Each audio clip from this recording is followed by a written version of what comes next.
और अमीर आदमी में केवल इतना ही फर्क है, गरीब आदमी भी चक्कर लगाता है और अमीर आदमी भी चक्कर लगाता है। फर्क केवल इतना है कि गरीब आदमी शक्कर पाने के लिए कंट्रोल के चक्कर लगाता है और अमीर आदमी शक्कर को कंट्रोल करने के लिए गार्डन के चक्कर लगाता है। तो आखिर चक्कर तो आखिर, अरे बोलो ना बाबा। याद में रखिएगा, गरीब आदमी को छोटी बीमारी होती है क्योंकि वह खा पी करके बैठा रहता है, इसलिए बीमारी भी कहती ये अच्छी जगह है, नहीं करना पड़ेगा। अरे गरीब आदमी के पास जाएंगे, अब ठंडी तुम लोगों के पास ज्यादा आती है, चीज ही नहीं है, ढकने वाली चीज ही नहीं है। तुम तो एक चीज गर्म पहनने के बाद में और ठंडी लगी, एक और पहन लिया, एक और पहन लिया, एक और पहन लिया। कंबल से काम नहीं चला तो मोटी वाली रजाई ओढ़ ली, ऐसे भी काम नहीं चला तो बच्चों को मैं छेड़ू नहीं, बच्चों को मैं छेड़ू नहीं, जवान मेरा भाई, और बुढ़ों को मैं छोड़ू नहीं, चाहे ओढ़ ले रजाई।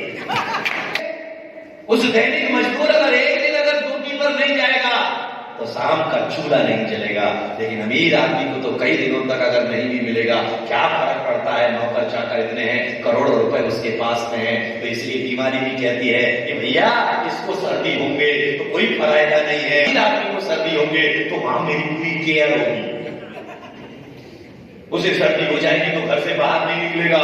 लेकिन दैनिक मजदूर जो है उसे 100 तो बुखार भी होगा तो भी वह ड्यूटी पर जाएगा, क्योंकि अगर ड्यूटी पर नहीं जाएगा तो फिर घर का चूल्हा कैसे जलेगा, और घर के चूल्हे को चलाने के लिए उसे ड्यूटी पर जाना जरूरी हुआ करता है। तो बीमारी भी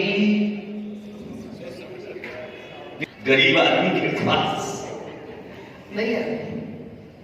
इसीलिए मैं आपसे निवेदन करना चाहूंगा कि सुंदर स्वरूप रूप का मतलब केवल जो है अच्छी आंखें मिलना नहीं है, और इसीलिए तरफ से मिलता है। लेकिन आप एक बात बताइए, किसी जानवर का उदाहरण इंसान से दिया जाता है, उसमें भी तुम्हारा कोई मिलता है गधे का उत्तर भी, क्योंकि जो व्यक्ति दिन भर लगा रहता है, रात भर लगा रहता है। गुजारिश केवल इतना ही करना चाहूंगा, किसी जानवर की उपमा इंसान से नहीं दी जाती है, लेकिन इंसान की उपमा जानवर से जरूर दी जाती है।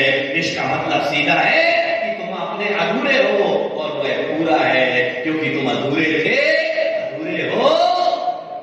कौन बोला अधूरे रहोगे? नहीं, पूरे हो सकते, पूरे होने की तुम्हारे अंदर संभावना है, बस उन संभावनाओं को तुम्हें पहचानने की जरूरत है। जानने की पहचान लोगे, उस दिन तुम्हारी जिंदगी में वरदान घटित होने लग जाएगा। इसीलिए मुनियों को, नेत्रों को, हे परमात्मा आपके नेत्र जो है वह कमल की तरह है। किसकी तरह? किसकी तरह? कमल की तरह। इसीलिए कमल का संबंध संतों के साथ में, परमात्मा के साथ में जुड़ा होता है। आप कभी शास्त्र भेंट करते हो तो शास्त्र भेंट करते समय क्या उच्चारण करते हो?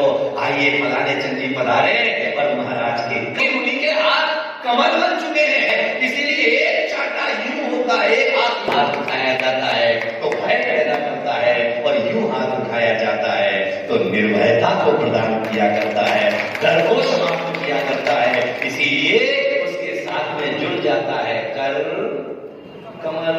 चरात संस्कृति की तरफ नहीं, पूर्वी संस्कृति की तरफ बढ़ते हैं। उनके चरण दूसरे के खींचने के लिए नहीं है, दूसरे को रास्ता बताने के लिए है। इसलिए उनके चरण कमल बन चुके हैं। हृदय कमल, नाभि कमल, मुख कमल। मन में, आपकी आंखों में जो किसी के प्रति लालच नहीं है, आपके आंखों में क्रोध नहीं है, आपकी आंखों में वासना नहीं है, आपकी आंखों में आकांक्षा नहीं है, आपकी आंखों में तृष्णा नहीं है, आपकी आंखों में किसी के प्रति राग और द्वेष नहीं है। आपके अंदर से वह राग द्वेष का कलंक खत्म हो गया है। इसीलिए आपके नयन स्पंद रहित हो चुके हैं, क्योंकि उनके अंदर कोई भी रागात्मक प्रक्रिया नहीं है। और जब तक रागात्मक प्रक्रिया होती है, नयनों में स्पंद बना ही रहता है। इसीलिए ग्वालियर वासियों में केवल इतना ही निवेदन करना चाहूंगा कि भगवान के श्री चरणों में बैठ करके कहना कि भगवान मैं 1 मिनट के लिए भक्ति करूंगा, लेकिन हृदय से भक्ति करूंगा। और हृदय है वह दम होता नहीं है, क्योंकि बाहर बैठा हुआ पुजारी जैसा बयान करता है वैसे ही उनकी महिमा अपने आप बढ़ना प्रारंभ हो जाती है। राम राज्य कैसे फैला? राम ने ऐसा क्या किया जो इंसान बन करके जिए? भगवान बनने की उन्होंने कभी कोशिश नहीं की। इसीलिए उनके नाम के आगे लगता है मर्यादा पुरुषोत्तम, पुरुषों में उत्तम। उन्होंने सिर्फ मर्यादाओं का पालन किया और कुछ ना हो गया बीच में तो राम तक नहीं जाएगा, पहले मेरे से टकरा। सबसे पहले किसे बचाओगे?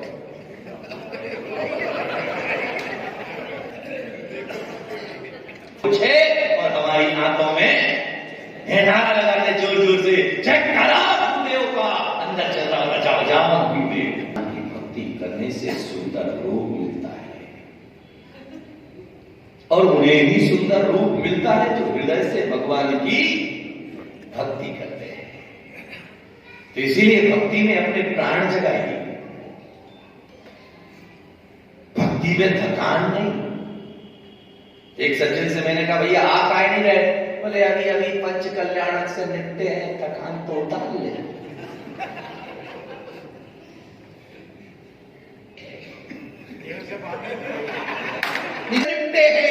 निपटे हैं चाहता हूं, अगर आज्ञा हो तो